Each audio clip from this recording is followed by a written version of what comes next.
Hey YouTube, welcome back to my channel. In today's video, I'm going to be doing medium knotless braids with a peekaboo color in the back.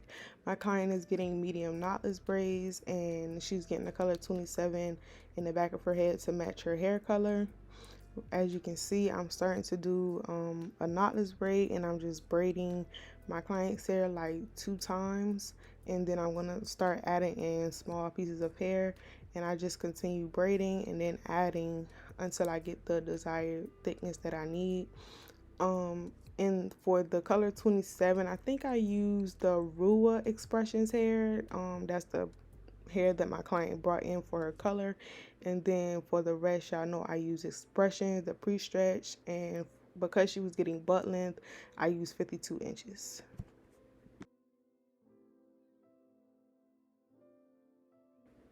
Typically when I'm doing butt length braids, I don't always braid all the way down to the ends. I'll just add in the last piece I need for her length, and then I just leave them to the end so that I could give my legs a break and just sit down and braid down the end. So that's why y'all don't always see me braiding all the way down. And I do have a video coming soon on how I make sure that all of my braids are roughly around the same length, especially when doing longer braids. When parting my rows, I always do a rough part first and try to get it as straight as I can with just doing it without any gem, and then I'll go in and add in my shining gem to help me define my part. A trick that I use to help me with my sizing, which I'll do a video on that as well if anybody needs help with that. So for my medium knotless braids, my clients get 5 rows above the ear, so across the front they'll have 10 braids. So what I try to do is on the first row above the ear, I try to do 5 on each side, so it'll be 10 braids across the first row and then 10 braids across the front of their head, if that makes sense. And so for small medium, I do 6 rows, and so they'll have 12 braids across the front. So on that first row above the ear, when I'm doing small medium, I'll do 6 braids on each side, so that'd be 12 braids across the first row and then 12 braids across the front. To make parting easier and helping with making sure all of my braids and rows are consistent, I do start with the middle part now. I'll part my client's hair down the middle the best that I can, and then I'll do my rows like that. So as you can see, I have it parted down the middle and I'm basically working on one side and parting it off. I don't always just work on one side because sometimes that could get a little tricky as well. So if you're a beginner, I recommend parting it down the middle and then doing the first row on the left side and then doing the first row on the right side, then going back and forth like that. And when braiding down, I'm always making sure I'm applying my shining gem. I love to use the Magic Fingers one because it's a little bit thicker, but the yellow one works really good. I used to use the yellow one faithfully, and also the green one, which is like their edge, the shining gem edge gem. I use that one as well because that one is a little thicker as well. But you want to make sure you're always using some kind of conditioning product on your client's hair when you're braiding down. That's going to, one, help their hair blend with the braiding hair, and 2, is going to give them some nice moisture while their hair is in the braids. And with adding that moisture, it will also help you to braid a little bit faster while you're braiding down.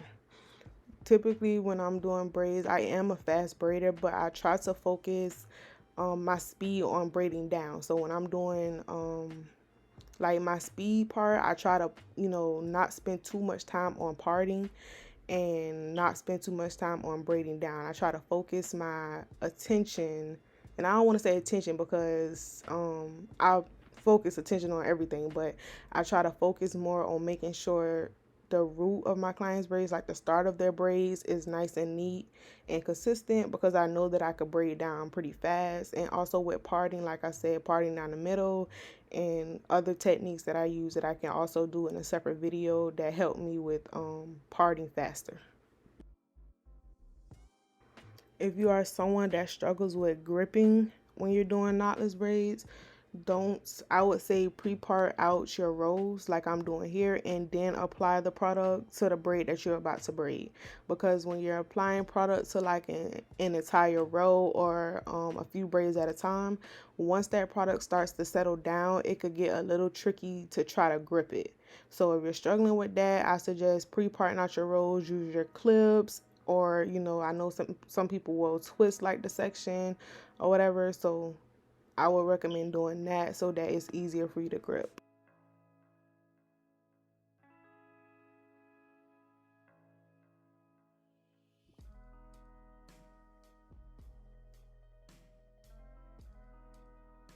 Another good tip is to make sure you're using your comb to comb out and make sure your client's hair is detangled once you start to braid down. This will help reduce frizz. This will also help you braid faster. This will also help flyaways, and it will also help your clients in the process of taking out their braids, because if their hair is already tangled while it's in the braids or while it's being braided, by the time they get to take them out, it will just be a whole mess.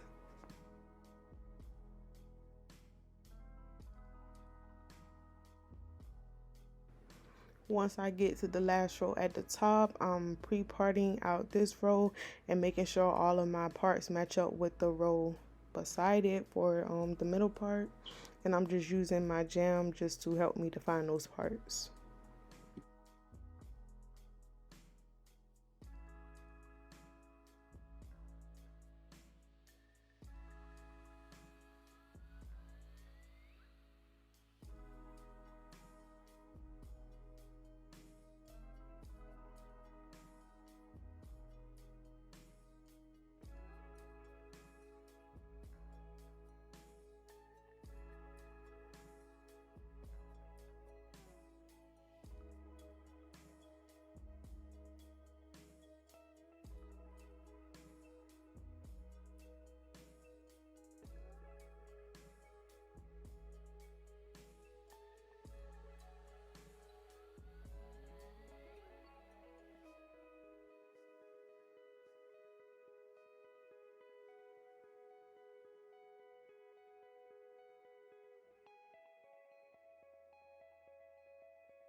So this is going to be the end of the video. I ran out of storage, so I don't have any footage of showing how I finished a purse style, but I do have other videos on my channel that show that. But I apply spritz and mousse, I braid down her ends, and then I dipped it in hot water, but I'm not going to show it in this video.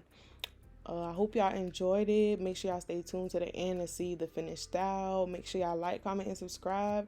And follow me on all of my social medias at sway.ken on everything: Instagram, Facebook, Pinterest, and TikTok. And I'll catch y'all in the next video.